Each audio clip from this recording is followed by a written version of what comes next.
Spider-Man is one of the most iconic superheroes of all time. It is safe to say that the web-slinging, wall-climbing hero is the most beloved one out of all Marvel superheroes, next to Tony Stark. And over the last 20 years, 3 live-action versions of Spider-Man appeared on the big screen, and each one brought a fresh new take on Peter Parker's life. So welcome back to Evo Chronicles, where we showcase the evolution of movies, video games, and famous characters. And in this video, we're going way back to the inception of Spider-Man. And for that, we will have to go back to 1962. In 1962, Spider-Man bursts into the public consciousness with his first appearance in Marvel's Amazing Fantasies. The comic was to be the last of the series, but Spider-Man was a different type of hero. He was a teenager who wasn't a sidekick and had a lot of real-life problems to deal with, along with his everyday superhero endeavors. The comic was a huge success that he was swiftly commissioned for his own comic, The Amazing Spider-Man, which was set to launch the following year. In 1967, the comic's success spawned Spider-Man's first on-screen appearance in a super low-budget cartoon Spider-Man, the first of many incarnations for the web-slinging spider hero.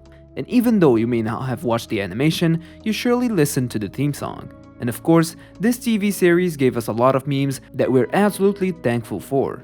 While his dialogue in the 1960s and the 70s might feel cheesy and ham-fisted compared to the modern storytelling, Spider-Man has always been one of Marvel's biggest stars. His underdog nature and witty remarks were an immediate hit with the readers.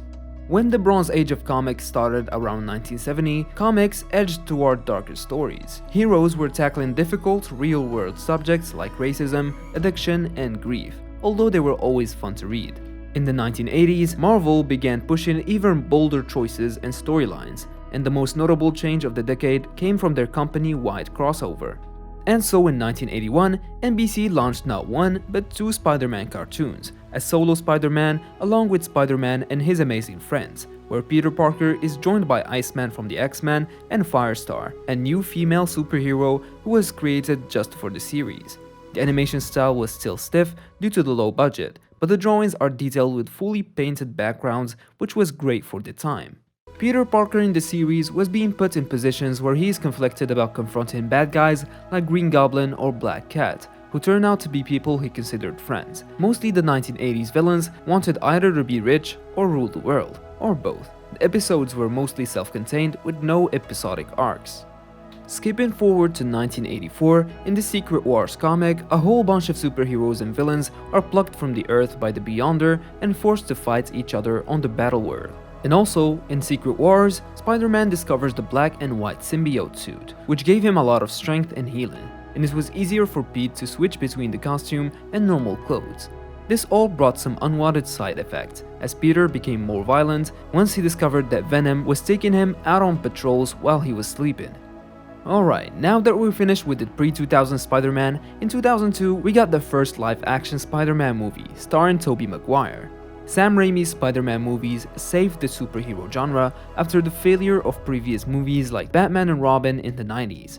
The trilogy gave Spider-Man a more realistic and tragic story as he faced off against Dr. Octopus and Green Goblin, and gave us some super iconic scenes like when Peter struggled to save the New York train, and also, as always, tons and tons of memes. Tobey Maguire's Spider-Man is one of the most memorable and most relatable portrayals of the friendly neighborhood Spider-Man, and in a way, Tobey was Peter Parker. With his silly jokes and awkward nerdy moments, he made us cheer him at his best and empathize with him at his worst. The Spider-Man film series underwent a reboot for The Amazing Spider-Man in 2012 and The Amazing Spider-Man 2 in 2014, starring Andrew Garfield. This rendition of Spider-Man brought yet another fresh take to the character. Andrew Garfield's Spider-Man was more of a tech genius than a nerd. He stood up to bullies and was more confident than his counterparts. The Amazing Spider-Man was even closer to the comic book Spidey, as he couldn't stop cracking jokes even when he was facing off against the big scary supervillains and even common criminals. Andrew Garfield had a decent run as Spider-Man, but the series ended with the second installment before it even could kick off. It only took 2 years though, until Sony rebooted Spider-Man with Captain America's Civil War, starring Tom Holland. After his super well-received debut, he appeared in 2 Avengers stories and starred in 2 movies. Although his solo films didn't stray too far from the MCU's typical story structure and tone, they were massively successful and grossed over $2 billion worldwide. When Holland's stellar MCU run was endangered by studio disputes, fans were extremely vocal about wanting to keep him in the universe. Fortunately, everything was resolved and Holland was clear to explore what's next for Spider-Man. While Holland is probably the most beloved one out of the three, he didn't bring much to Spider-Man's story besides being the closest thing to a teenager so far. What's great about the recent Spider-Man is his relationship with Iron Man, and how Tony Stark gave him all the tech he needs to face off against powerful villains. Tom Holland's Spider-Man is super energetic and can't stop talking, which is exactly how Spider-Man should be. Before we continue with the last movie in the Spider-Man franchise, make sure to like this video, subscribe and hit the bell so that you'll stay notified with every single upload and support the channel while you're at it. So let us continue with Spider-Man Into the Spider-Verse. And finally, by far the most visually pleasing and probably the best animated movie of all time, we have Spider-Man Into the Spider-Verse. This movie expanded on the Spider-Man universe even more, with the introduction of Miles Morales into the big screen. This movie is a masterpiece, where the characters are aware of being in a comic book. The satire comedy makes it a great movie to watch.